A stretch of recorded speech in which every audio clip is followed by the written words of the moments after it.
Olá, boa noite. Estamos aqui novamente com Isolamento Anatômico Biomed.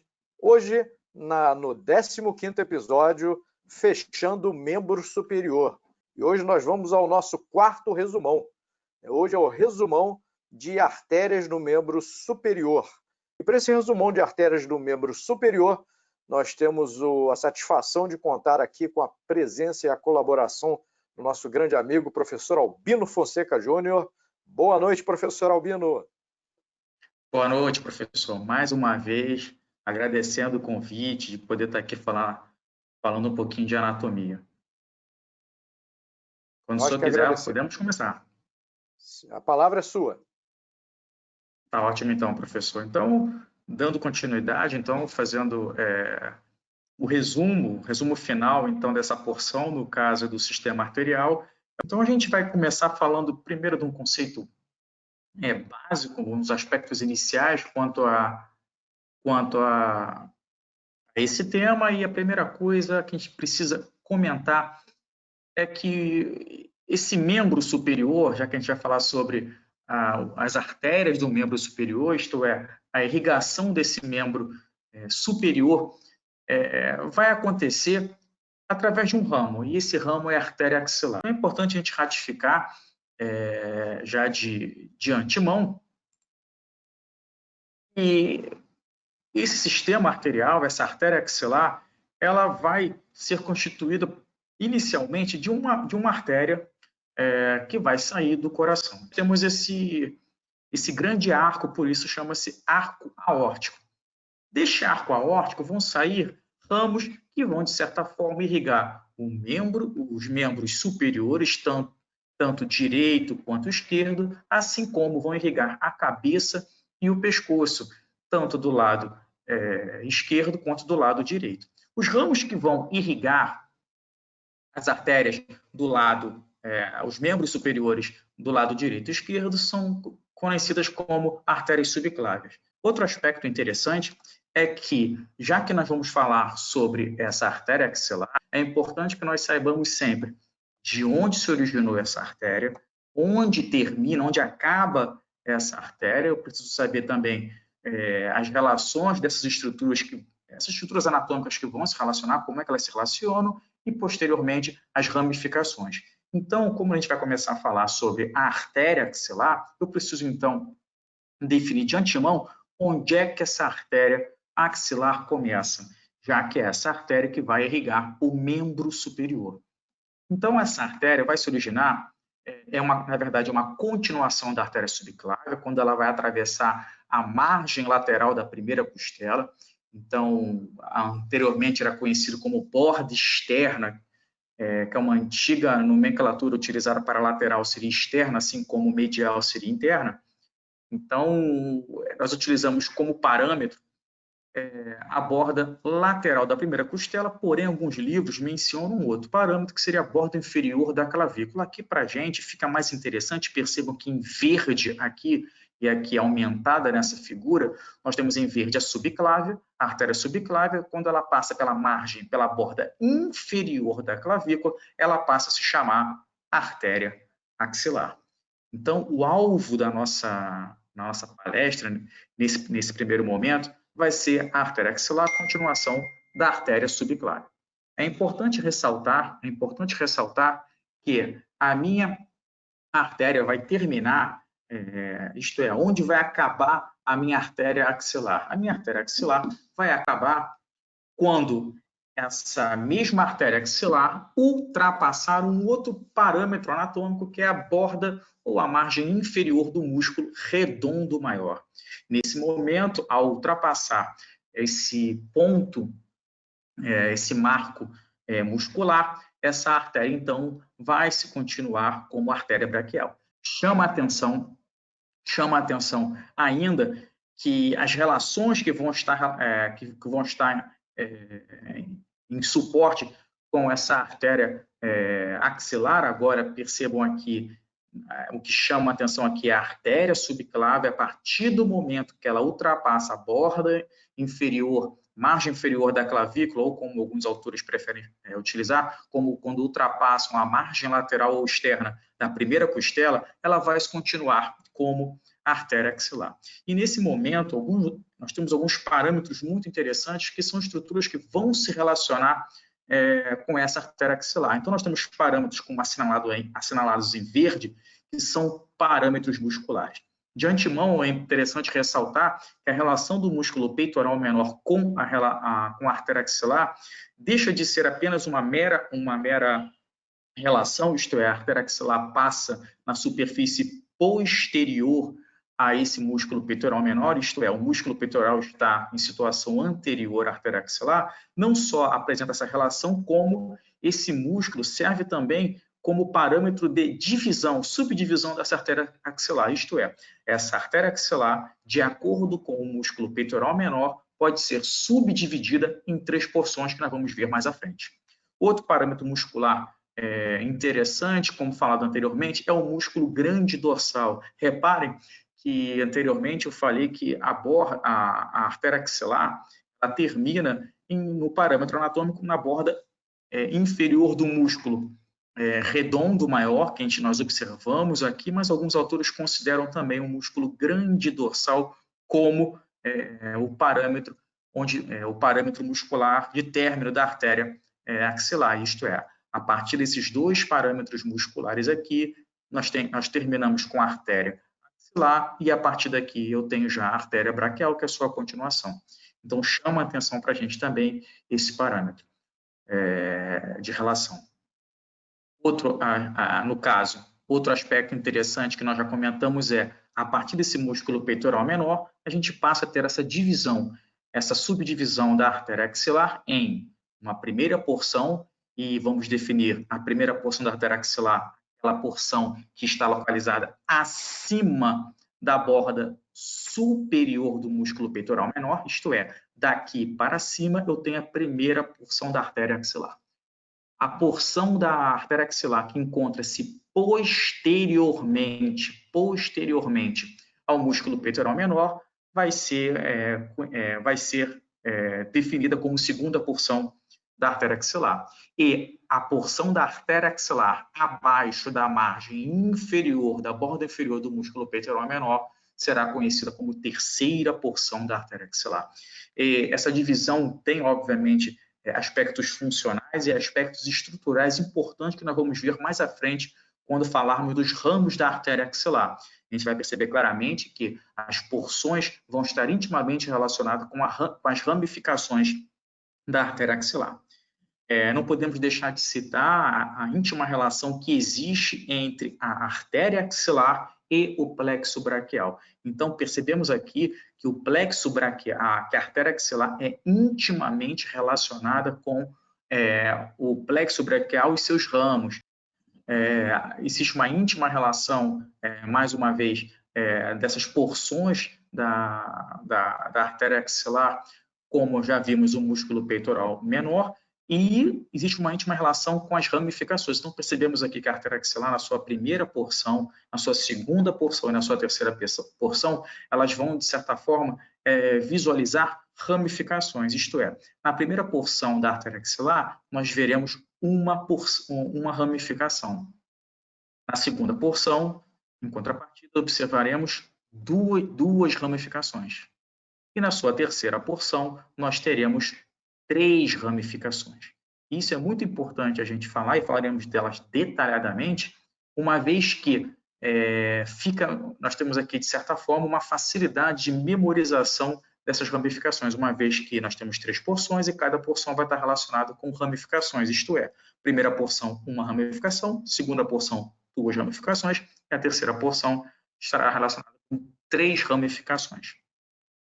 Aqui mostramos uma imagem de um cadáver dissecado e corado, onde percebemos ali em uma coloração avermelhada a artéria, percebemos aqui a artéria axilar, e chama a atenção aqui que foi rebatido o músculo peitoral menor, logo esta porção aqui.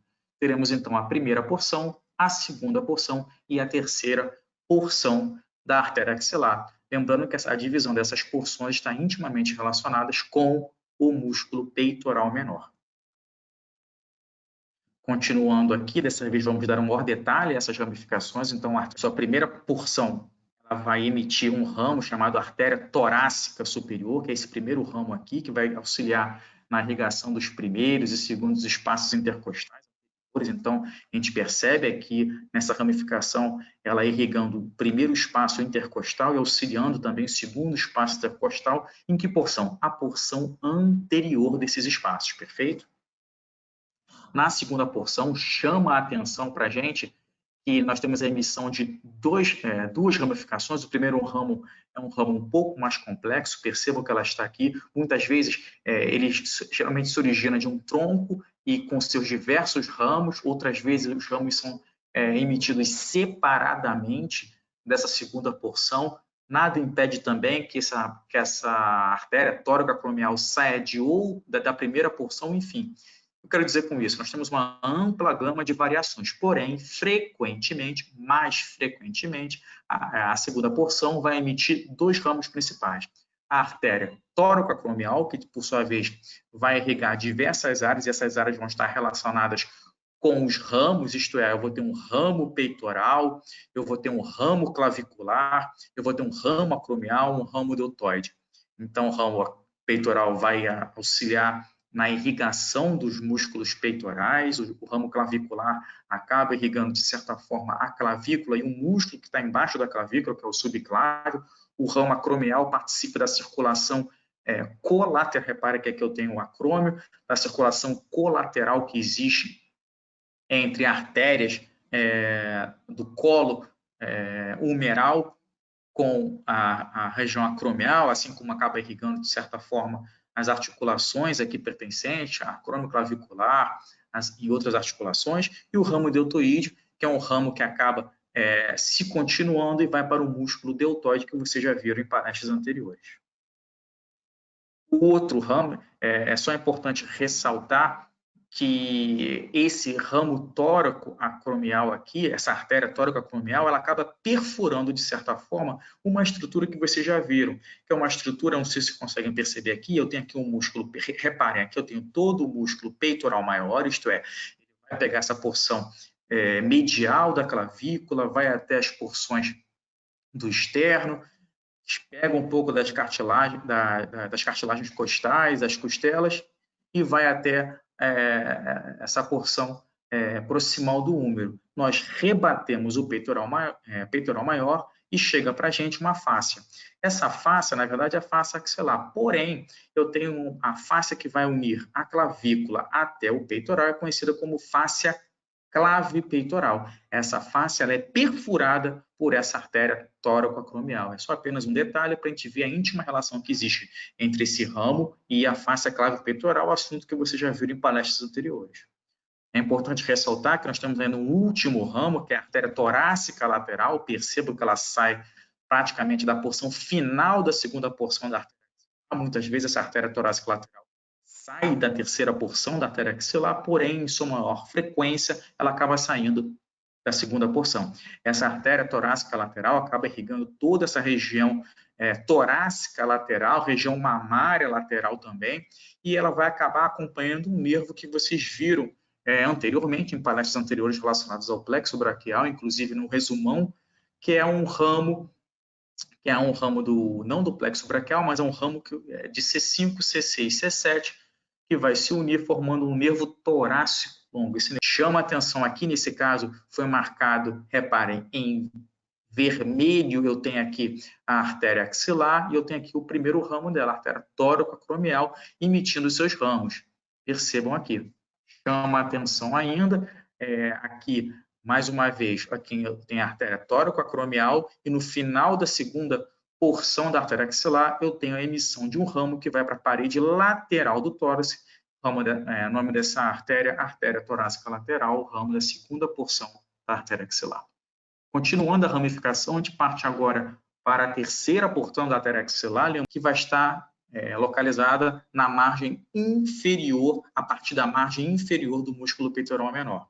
Chama a atenção para a gente os três ramos, sendo que o primeiro desses ramos nós temos que dar um detalhamento a mais. Eu tenho aqui, como a gente percebe, a artéria chamada artéria subescapular, tem esse nome porque está intimamente relacionada com o músculo subescapular. Percebo que eu tenho aqui a escápula aqui, e nessa fossa que nós vimos anteriormente, chamada fossa subescapular, encontra-se um músculo conhecido como músculo subescapular. Apenas fazendo uma revisão, se eu colocar na porção posterior das escápulas, eu vou observar uma espinha da escápula, onde superiormente eu tenho o músculo supraespinhal e superiormente eu tenho o músculo supraespinhal e inferiormente eu tenho o músculo infraespinhal. Continuando aqui, eu tenho a artéria subescapular, que é o primeiro ramo da terceira porção da artéria axilar, e chama a atenção que essa artéria tem um trajeto descendente, chega um momento que ela vai se bifurcar em dois ramos. Esses dois ramos, um deles vai fazer uma curva para a região, reparem que ele está na região anterior, e ele vai alcançar a região posterior da escápula. Essa artéria, conhecida como artéria circunflexa da escápula, ela muitas vezes tem inúmeras variações, pode sair diretamente da segunda porção, pode sair da terceira porção, pode sair de um outro ramo da terceira porção da artéria axilar, enfim. Apesar dessas inúmeras variações, frequentemente o que acontece é isso, temos uma artéria subescapular e a sua ramificação vai se circunfletir, por isso é conhecida como artéria circunflexa da escápula. Essa ramificação ela vai para a porção posterior da escápula e essa artéria subescapular acaba continuando-se com outro nome, conhecido como artéria tóraco-dorsal. É importante a gente ressaltar que essa artéria circunflexa da escápula, e posteriormente sua continuação, a artéria tóraco-dorsal, elas vão passar por um espaço, eu vou ver mais à frente, só repetindo aqui, a artéria circunflexa da escápula, ela se continua com uma artéria tóraco-dorsal que vai irrigar a parte da parede torácica juntamente com o nervo que a gente viu anteriormente, em palestras anteriores, conhecido como nervo tóraco-dorsal. É importante ressaltar que esse nervo tóraco-dorsal origina-se do fascículo posterior. Então, nós temos, então, o primeiro ramo da terceira porção, lembrando que a terceira porção da artéria axilar emite 3 ramos, o primeiro é a artéria subescapular, que, por sua vez, se subdivide em 2 outros ramos, circunflexo da escápula, artéria tóraco-dorsal. Mostrando outras imagens relacionadas aqui, percebemos aqui a artéria axilar, dessa vez é uma imagem posterior, então eu não tenho aqui a fossa subescapular, eu tenho a fossa supraespinhal e a fossa infraespinhal. É importante ressaltar que tanto a fossa supraespinhal como a infraespinhal também têm outras denominações, como fossa supraespinal e fossa infraespinal. Tanto a fossa supraespinal, também conhecida como fossa supraespinal, quanto a fossa infraespinal, também conhecida como fossa infraespinal, vão alojar, respectivamente, os músculos supraespinhal e músculo infraespinhal. Percebam aqui que eu tenho a primeira porção, o primeiro ramo da artéria, da terceira porção da artéria axilar. Percebo que no total são 3 ramos. O primeiro ramo é a artéria subescapular. Essa artéria subescapular, posteriormente, continua-se como a artéria circunflexa da escápula e acaba continuando-se como a artéria tóraco-dorsal. Percebam aqui, agora em maior detalhe, a artéria circunflexa da escápula. Chama a atenção para a gente também um aspecto interessante que a gente mostra aqui, já falado em palestras anteriores, que é o fato de nós termos aqui, numa imagem, mais uma vez, essa imagem aqui, no caso, já é uma imagem anterior, então eu passo a ter alguns acidentes, como processo coracóide, temos acrômio, e eu tenho aqui o músculo subescapular. Chama a atenção para a gente que eu tenho aqui no espaço triangular, esse espaço aqui formado pelos músculos subescapular e redondo menor, o músculo redondo maior que o grande dorsal, e aqui a porção longa do tríceps chama a atenção para a gente esse espaço, e nesse espaço vai acabar passando uma artéria conhecida como artéria circunflexa da escápula e continua-se como artéria tóraco-dorsal. É apenas um detalhe para a gente observar aqui nesse espaço conhecido como espaço triangular, já visto por vocês em outras palestras. Continuando agora com os 2 outros ramos da artéria, com a terceira porção da artéria axilar, nós vamos ver agora a artéria circunflexa anterior do húmero. Reparem que eu tenho dois ramos aqui. Eu tenho dois ramos, um ramo que abraça anteriormente e um que abraça posteriormente essa estrutura aqui, que é o colo cirúrgico do húmero. Apenas relembrando, eu tenho o colo cirúrgico do húmero e aqui eu tenho o colo anatômico do húmero. Eu recebo aqui duas artérias que têm algumas importâncias para a gente, importâncias principalmente relacionadas à circulação colateral. Percebo que essas duas artérias apresentam anastomoses com artérias de baixo e artérias acima, isto é, participo da circulação colateral com a artéria braquial e participo da circulação colateral aqui da região acrômio-clavicular.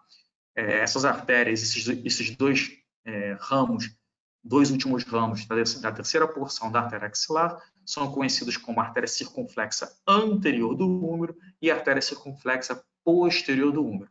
É importante ressaltar, assim como nós vimos na artéria circunflexa da escápula, que tem íntima relação com o espaço triangular, eu tenho uma íntima relação dessa artéria circunflexa posterior do húmero com o espaço quadrangular. É importante ressaltar que, além desse espaço quadrangular, que nós observamos aqui, formados pelo redondo menor, pela porção longa do tríceps, pelo músculo grande dorsal, redondo maior, e o colo cirúrgico do húmero, eu tenho um espaço por onde vai passar a artéria circunflexa posterior do húmero, em companhia de um outro ramo, conhecido como um outro nervo, conhecido como nervo axilar. Então, mais uma vez, é importante a gente ressaltar a importância que nós observamos aqui em relacionar os espaços anatômicos com as estruturas anatômicas.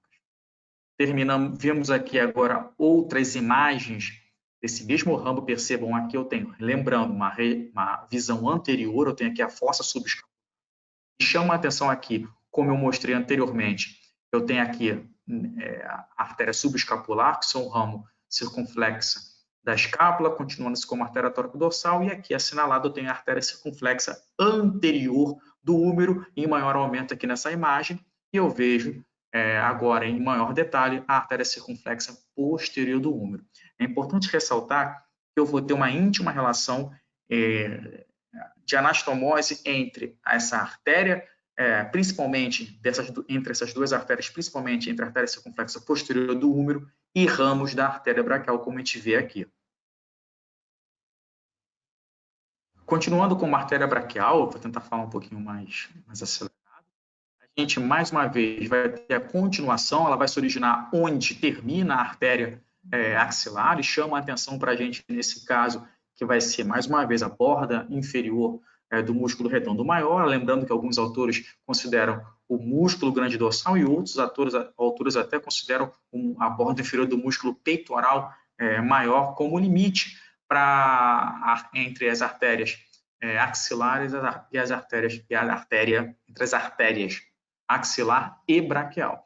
É importante ressaltar que o término dessa artéria braquial vai ser numa região, já falado anteriormente como palestra pelo professor Igor, que é a fossa cubital, no momento em que essa artéria alcança essa região, se subdividindo em artéria radial e artéria ulnar, que vamos ver mais anteriormente. Vamos ver posteriormente.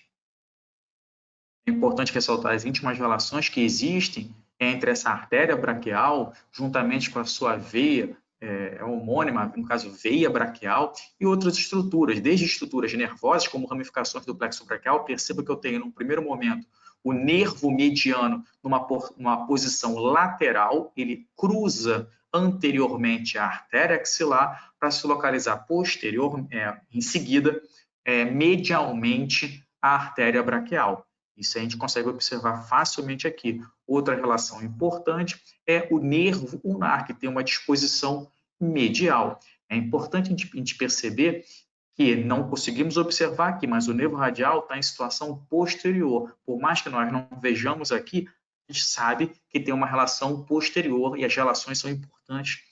A gente, em seguida, analisemos essas peças quando estivermos diante do cadáver.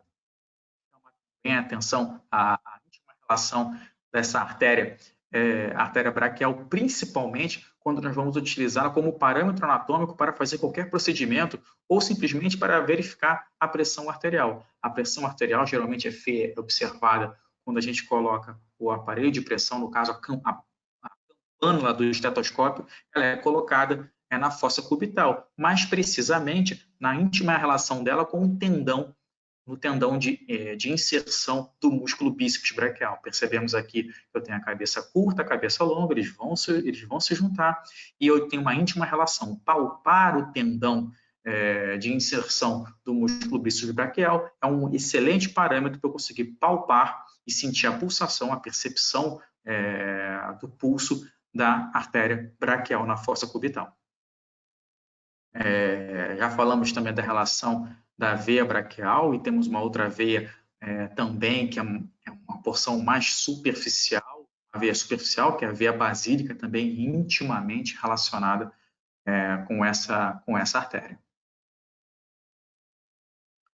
As ramificações da artéria braquial, nós temos duas ramificações na verdade são duas ramificações mais importantes, apesar de termos outras ramificações, como por exemplo aqui, essa artéria nutrícia do úmero, que nem sempre é tão alertada como em outras porções de livros, como a gente observa, mas o ramo que chama a atenção para a gente é a artéria profunda do braço. É um ramo que tem íntima relação com o nervo radial, isto é, ele vai, de certa forma, ter um trajeto juntamente com esse nervo radial, tanto é que passa juntamente com o nervo radial, no sulco do nervo radial, na superfície posterior do colo do úmero, no sulco do nervo radial, e chega um momento que ele vai emitir 3 ramos. Nós temos um pequeno ramo, que é um ramo deltoídeo, que vai auxiliar na circulação colateral do colo do úmero. Temos outros, como nós observamos aqui, principalmente com a artéria circunflexa posterior do úmero, tem esse ponto de circulação colateral, que algumas pessoas vai estar mais desenvolvido, outras menos desenvolvido. Temos ainda, com uma segunda ramificação das 3 que eu comentei, da artéria profunda do braço, uma artéria colateral radial. Percebo que chega um momento em que, após passar pelo sulco do nervo radial, nós temos um ramo, que é a artéria colateral radial, que continua em íntima relação com o nervo radial. Ele vai participar da circulação colateral do cotovelo, já falado em outras palestras, eu vou revisar essa circulação colateral. E um terceiro ramo, que é a artéria colateral média, que vai também participar da circulação colateral do cotovelo e vai ter íntima relação com o epicôndilo lateral. Percebo que eu tenho aqui o epicôndilo lateral e eu tenho aqui, posteriormente, esse epicôndilo lateral, eu tenho a artéria colateral média. Seguindo as ramificações da artéria braquial, posteriormente, em seguida aos ramos da artéria profunda do braço, nós temos os ramos colaterais unares, que podem sair de um tronco único, mas geralmente elas saem separadas. Eu tenho mais superiormente a artéria colateral unar superior, que, assim como a próximo ramo, ela participa da circulação colateral do cotovelo e vai estar em íntima relação com o nervo ulnar no epicôndilo medial. Isto é, ela vai seguir toda a trajetória com o nervo ulnar. Isto é, ela seria, comparando com o ramo contralateral, isto é, a artéria colateral radial, que tem seu trajeto acompanhado pelo nervo radial. A artéria colateral unar superior tem o seu trajeto acompanhado pelo nervo ulnar. Isto é, vai passar pelo epicôndilo medial juntamente com o mesmo. Chama a atenção ainda um ramo mais inferior, que nós até observamos numa palestra anterior, uma artéria, que é a artéria colateral unar inferior, que vai também participar da circulação colateral do cotovelo e tem íntima relação com o epicôndilo medial. Porém, a gente faz uma comparação com a artéria colateral unar superior de duas formas. Primeiro, ela tem uma disposição, ela tem a sua origem numa porção mais inferior, por isso que recebe esse nome de artéria colateral unar inferior. E chama a atenção que, apesar dela enviar ramos, ela tem íntima relação com o epicôndilo medial, tanto ramos posteriores como os ramos anteriores. É importante ressaltar que a circulação colateral encontra-se relacionado em ambos os seus ramos, tanto anterior quanto posterior. Porém, o seu ramo anterior vai estar relacionado com a circulação colateral com o ramo recorrente ulnar anterior. E o seu ramo posterior vai ter essa circulação aqui relacionada com a artéria colateral média. Continuando, aqui chama a atenção aqui o trajeto que nós já falamos num outro momento, e já separamos aqui a artéria axilar, lembrando que aqui acima da clavícula nós temos a artéria subclave. Então, mais uma vez, a artéria axilar, temos abaixo a artéria braquial e a artéria que vai separar posteriormente a artéria radial e ulnar e a circulação colateral do cotovelo, inclusive alvo da nossa aula anterior, nossa palestra anterior sobre o antebraço. Então, eu vou passar mais rapidamente, apenas nesse caso colocando que essa artéria vai se originar da artéria braquial na fossa cubital, e o principal parâmetro é o colo do rádio. Chama a atenção, então, aqui o colo do rádio e o momento pelo qual nós observamos a ramificação tanto da artéria ulnar, tanto da artéria radial quanto da artéria ulnar. Chama a atenção que logo nesse momento ela emite a artéria recorrente radial, que vamos ver em seguida quando falarmos da circulação colateral do cotovelo. É importante também lembrar que tem trajeto posteriormente vertical, anterior aos músculos do antebraço, paralelo ao músculo flexor radial do carpo. Inclusive, é o parâmetro que nós utilizamos para utilizar como na sensação do pulso da artéria radial lá no punho. Então, localizando, estendendo-se até a extremidade inferior do rádio. Mais uma vez, chamamos a atenção, nós temos aqui, no caso, o flexor radial do carpo. Reparem que aqui é a porção lateral do antebraço, aqui é a porção medial, e eu tenho aqui no tendão flexor comum o tendão do músculo flexor radial do carpo e a íntima relação que existe entre a artéria radial. Então, a percepção do pulso radial, ela é geralmente localizada aqui, numa vala entre o tendão do flexor radial do carpo e o tendão do bráquio radial. É importante ressaltar que o bráquio radial não se estende até o punho, ele vai até quase a porção, não chega até a porção inferior do antebraço. Ele acaba, de certa forma, alcançando 4, 5 centímetros antes aqui no rádio. Por isso que nós vamos observar essa vala aqui. Radial. Continuando, a artéria ulnar, da mesma forma, nós observamos aqui a divisão e chama a atenção para a gente que na mesma fossa cubital, na mesmo colo do rádio, onde há a divisão da artéria radial, nós temos também a divisão da artéria ulnar. No cotovelo e no terço superior do antebraço vão emitir inúmeros ramos, que vamos ver anteriormente.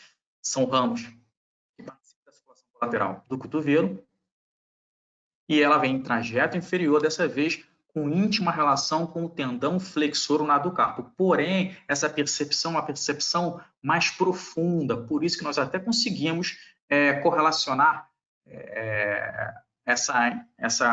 nós conseguimos correlacionar, observar a sensação pulsátil dessa artéria lá. Porém, é mais factível, devido à ausência de sobreposição muscular, a percepção da artéria radial.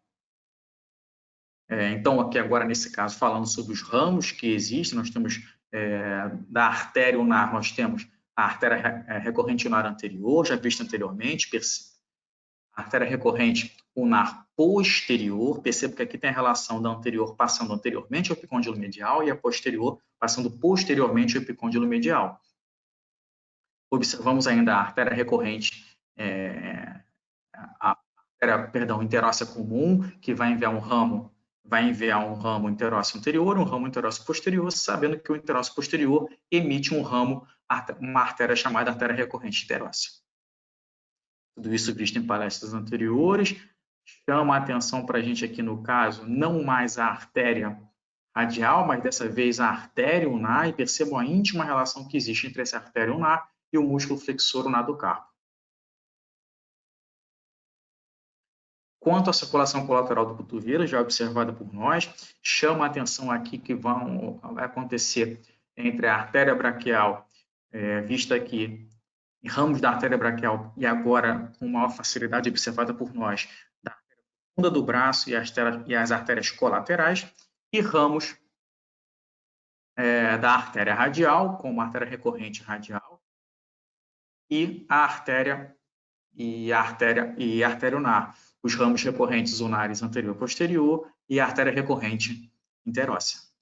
Aqui, então, a gente observa e faz uma correlação entre elas, eu vou passar bem rapidamente, apenas dando maior ênfase a essa anastomose. Então, nós vamos ter uma anastomose. A artéria profunda do braço vai emitir 2 ramos, a artéria colateral radial, que é aquela artéria que tem íntima relação com o nervo radial, isto é, o nervo radial acaba acompanhando a artéria profunda do braço e posteriormente continua-se com a artéria radial, e essa artéria colateral radial vai acabar, como a gente observa aqui, tendo anastomose com a artéria recorrente radial. Vemos também um outro ramo da artéria profunda do braço, que é a artéria colateral média, que na porção posterior do úmero vai se anastomosar com a artéria recorrente interóssea. Do lado medial, nós vamos observar tanto as artérias colateral unar superior e inferior, que vão se anastomosar com os ramos recorrentes anteriores e posteriores. Então, a artéria recorrente, a artéria colateral unar superior vai se anastomosar com a artéria recorrente posterior e a artéria colateral unar inferior vai se anastomosar com o ramo anterior da artéria recorrente ou simplesmente a artéria recorrente anterior. Reparem que a artéria interóssea comum vai se anastomosar, a gente observa aqui, e dela vão sair os ramos anterior e o posterior sai a artéria recorrente interóssea. A artéria radial, na mão, ela vai emitir alguns ramos, lembrando que eu tenho aqui a artéria radial e chama a atenção para a gente alguns ramos que ela emite e como é que isso funciona na circulação colateral da mão, que é tão comentada. Primeiro, a artéria radial manda um ramo, na sua grande maioria das vezes, a artéria radial manda um ramo palmar superficial, isto é, esse ramo palmar superficial é um ramo mais delgado, e o ramo mais calibroso continua-se na porção mais aprofundada, uma porção mais profunda, como se fosse uma continuação profunda dessa artéria radial, e acaba emitindo alguns ramos. Ramos esses que, vamos ver posteriormente, mandam um ramo cárpico palmar, vai mandar um ramo cárpico dorsal, porém vai acabar emitindo uma artéria chamada artéria principal do polegar.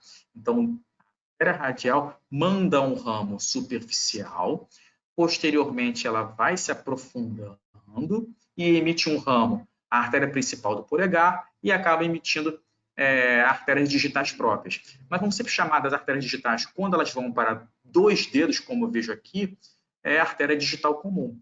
E eu tenho a artéria, quando elas assumem o seu direcionamento para 1 dedo, aí nesse caso é a artéria digital própria. É importante ressaltar que essa artéria digital própria que vai para o indicador também é conhecida como artéria do dedo indicador, ou artéria do índex.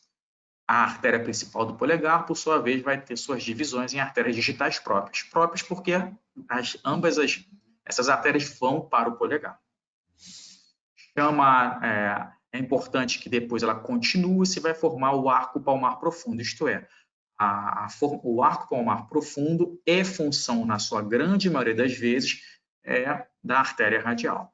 Do arco palmar profundo vão sair artérias para os metacarpos, que são as artérias metacárpicas,